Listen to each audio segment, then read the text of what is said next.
In the late 1970s, some Presbyterians, two men, were talking over a fence and discussing how they needed another Presbyterian church in Cary.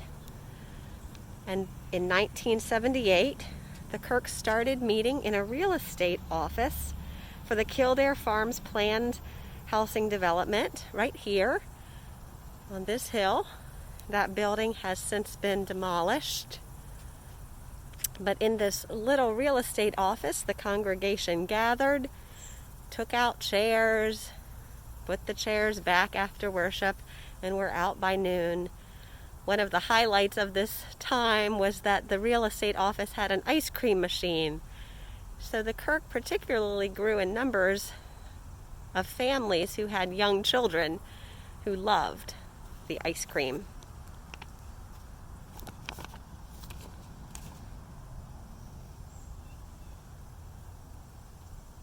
The first full-time Kirk minister was called and installed in 1979 for the purpose of organizing the church.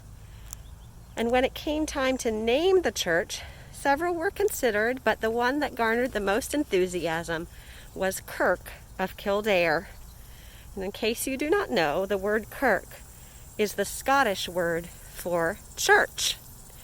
So, if we were going to be grammatically correct, the name of our congregation is Kirk of Kildare, Presbyterian, not Kirk of Kildare Presbyterian Church, which would be redundant.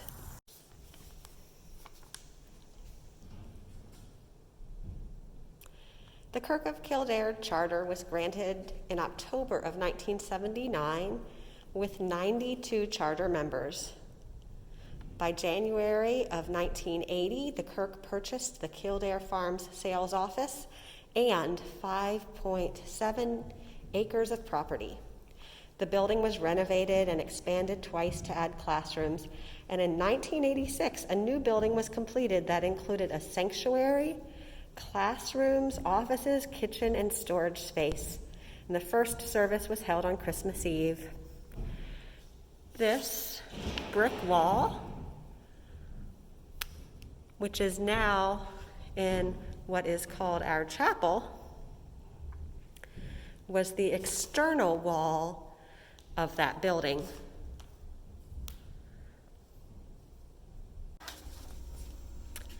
Here is an artist rendering of what the building looked like in 1979.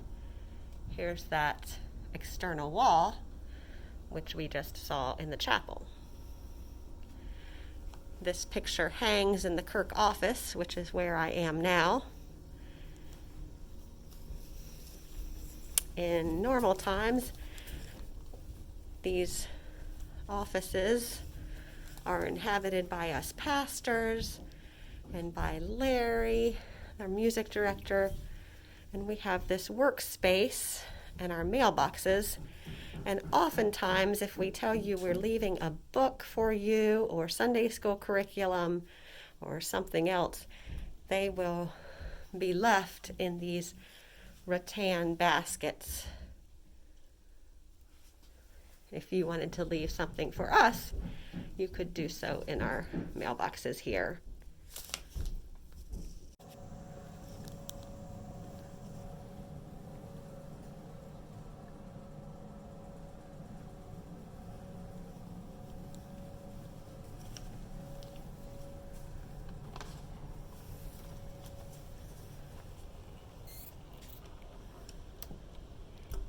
In 1998, the Kirk completed a major facilities expansion. It began with the groundbreaking for this sanctuary, which seats 600. The fellowship hall, kitchen, classrooms, administrative offices, a choir rehearsal room, and shower facilities. The first worship service here took place on Palm Sunday in 1998. In 2014, a renovation added an office, storage space, and more classrooms.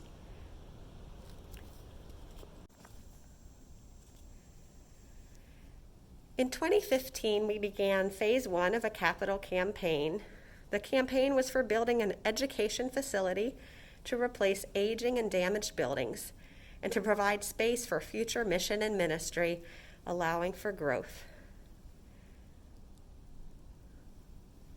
The campaign morphed into debt-free in 23, and in February of 2017, the congregation voted to move forward on this building project.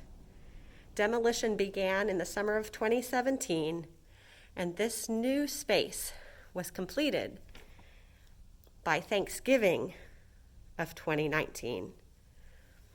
In this space, we host a Kirk preschool, the Kirk Children's Center, and Brenda Holliday is the director. Hi, Brenda. Good morning.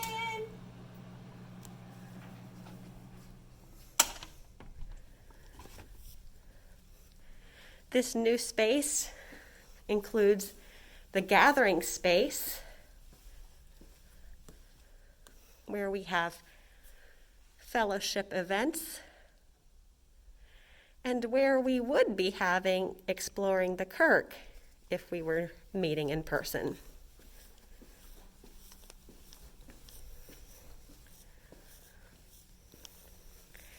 The floor below this is used mainly for our food pantry and storage of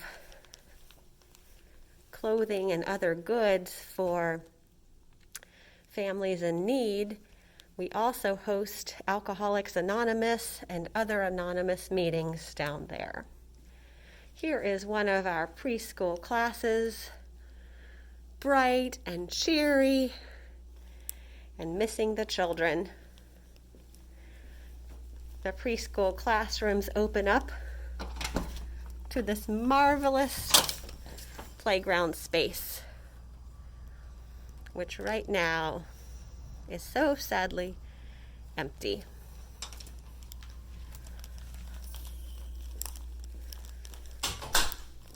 One of the wonderful new Sunday school classes that this space allowed us to include is Godly Play. And the door's locked, so give me a second to get in. In this classroom, our youngest Kirk members learn to tell the stories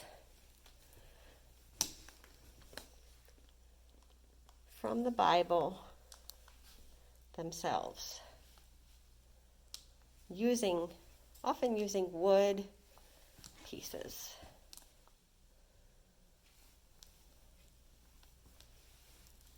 Here we see a wonderful Ark of the Covenant.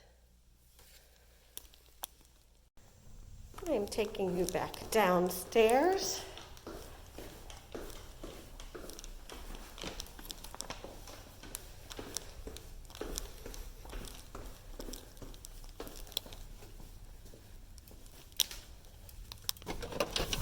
This is the Kirk Amphitheater, where, when the temperature is accommodating, we can have outdoor worship. And we often do have an outdoor service every summer, as well as a sunrise service Easter morning. This is the Kirk Fellowship Hall, currently being used for our summer feeding program.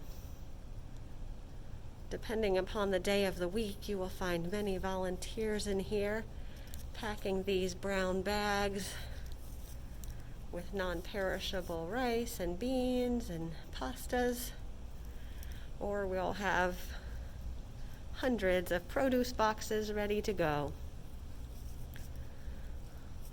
When you're able to be here in person again, I hope you'll check out this lovely bulletin board.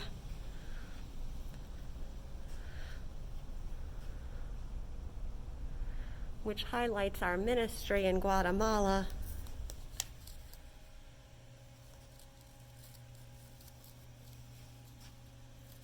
And shows the beautiful faces of those we meet there.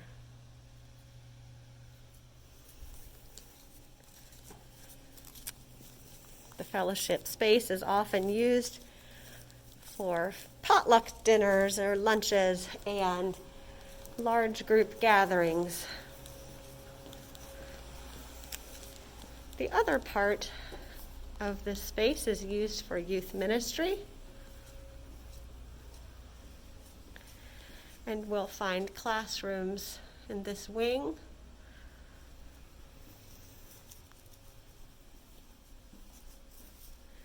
For confirmation and middle school and high school.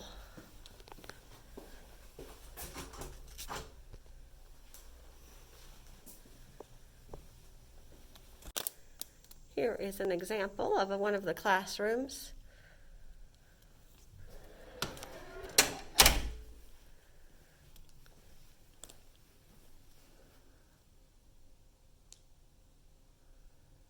I think this picture was taken from Lookout Mountain at Montreat.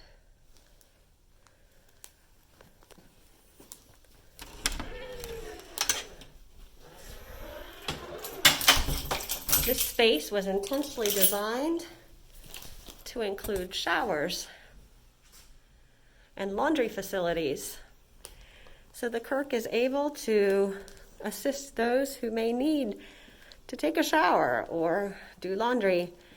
And we often have hosted groups overnight, whether college students who are on some kind of alternative spring break working in North Carolina, or we've hosted homeless families during family promise weeks, or occasionally we'll have someone just in need. And you yourselves, should your power ever go out, are welcome to come here for a shower and use our laundry facilities.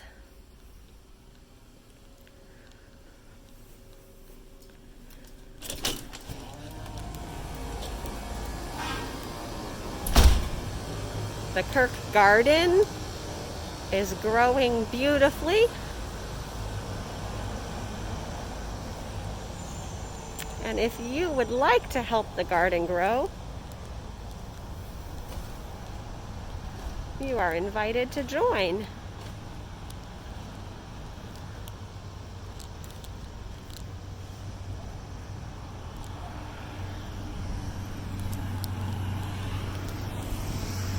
Here is what's growing now.